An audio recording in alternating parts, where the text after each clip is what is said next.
Okay, so I believe this is where I left off, that I have run all of the code up to the point of line 350, adding needed columns to AIM data. So I'm going to go ahead and run this. And also, if you want to run chunks of code, you can just highlight it and then do Control Enter, and it'll run that entire section of code. Okay, so now I'm on continuing with calculating surface cover. So this is me selecting the columns I'm interested in, and then adding a few other details for the code to use. I'm just going to run the SS and SD lines of that section of code, since that's what I'm interested in. And same thing here, setting the population size. And then I can go ahead and run surface cover. So this isn't the section that I thought it was, because this is pretty straightforward. So this is going to generate the graph in the bottom right. And I'm not going to do SD. Okay. So the dominant species is the one that I was thinking of, which is going to take a little bit longer because you do have to assign your species. And it lets you know here in the green if a blank is produced, like if you're not getting any results in your table, it's probably because the species isn't appearing on 20% of the plot. And how you change that is right here. So 0.2 is the 20%, so I could change that to 10% or something like that, which I explain why I chose 20% in my paper and have some literature behind it. So, but yeah, that percentage can be changed. Okay, so I'm going to go ahead and start running this code. And so this first part is going to produce a table over here, which gives me SS average. So the SS average is the average percent of that species per plot. And then the species obviously is underneath that species line. And all of these species that are being shown here occur on at least 20% of the plots. Okay, and that was something, so that data there is what I included in the paper in the strata descriptions when I would talk about common species of the plot. I'm going to continue running here, and this next table that's produced is going to show me how many zeros, and by zeros I mean plots that didn't have the species at all. And the reason why that's important is because when we're making calculations for the box plot, in order to get an accurate representation of the spread of our data, we need to input 0 values into that species richness spreadsheet. Okay, so now I know that for my top 4 species, the zeros that I have, and then I am going to, on this next line of code here, input those species names that were just produced. So we have Arter T. We also have Arno4, Arter W8, and we have Pied, which I can leave that there. And these also, I would probably just jot these species down because later on in the code, when you have to do dominant species in your summary table, you do need to know each species, dominant species for each strata. Okay, so I can go ahead and run all of this. And then when I get to here, it's asking for the species name and also the 0 number, which is still up in my table on the bottom right. So Arter T has 7 zeros. Arno4 has also 7 zeros. Arter W8 has 3. And Pied has 6.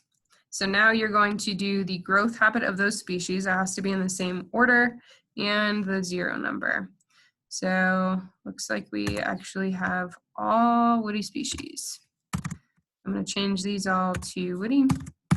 Then I'm going to fill in the zeros. So 7, 7 zeros for R04, 3 zeros for RW8, and 6 for PIDE. Okay, so I can go ahead and run all of that code. Okay, so when I get to here, the first number is the total number of zeros for those 4 species or however many species the table produced. So this is going to be the 7 plus 7 plus 3 plus 6. So 14, 17, 23 total. And if that number isn't right, it's going to give you an error message, just so you know. And then that number also goes there in that line of code.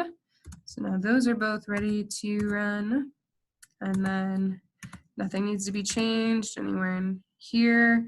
So it is always going to produce a warning message, and what it's telling you is that the primary key number for all of the zeros that we just added into the data frame are NAs, which is totally fine. We don't need to actually know the primary key number for any of those because it's just for the calculation. Okay, so I'm going to run the first 2 lines here for SS and SD population. And then I can move into making my box plots. So I can just run all of that data there. And let's see here.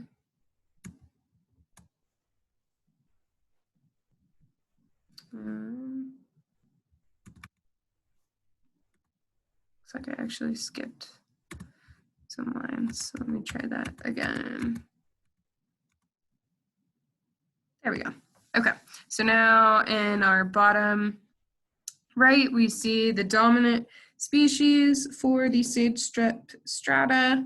And as you see here, since we only had woody species, we only have woody results. So I'm going to go ahead and show you one more quickly for SD, since there were a lot of things going on there. Okay, so moving on to SD strata, there's nothing that we need to change here. And now we're going to see a table of all of the species on 20% of the plot, ranked in order from the highest average species per plot, percent species cover. And I'm going to go ahead and run the next lines of codes to get my 4 most dominant species and their 0 values. And I'm going to put their names on the next line of code in the parentheses. So it looks like you have PLJA, Juos, ATCO, Gusa2. Nothing else needs to be changed in the next few lines of code, so I can go ahead and run that. Now I'm going to put in species name and the 0 numbers. So PLJA has 2 zeros. Juos has 14.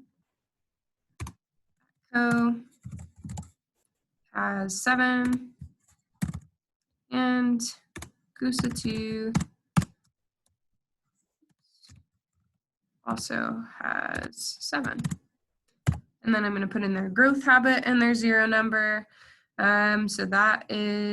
PLJA is a grass, so it is indeed non-woody, 2 zeros. Juos is woody and has 14 zeros. ATCO is also woody and has 7 zeros. And Gusa2 is woody and has 7 zeros. Okay. And then in the next line of code, I'm going to be, or 2 lines down, I'm going to be doing the total number of zeros, so the total, comma, 0. So let's see here, we have 16, 23, 30. And then again, we have to put that total number in the following line. So now this line of code is all ready to run.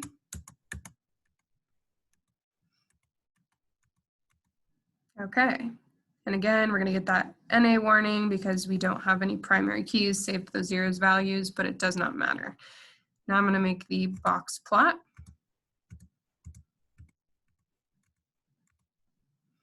And in the bottom right, so now in the SD, I see that one of my species was non-woody, and so I do have that species here, and then my box plots for the woody species beside it. Okay, great. So I'm not going to go over any more of those.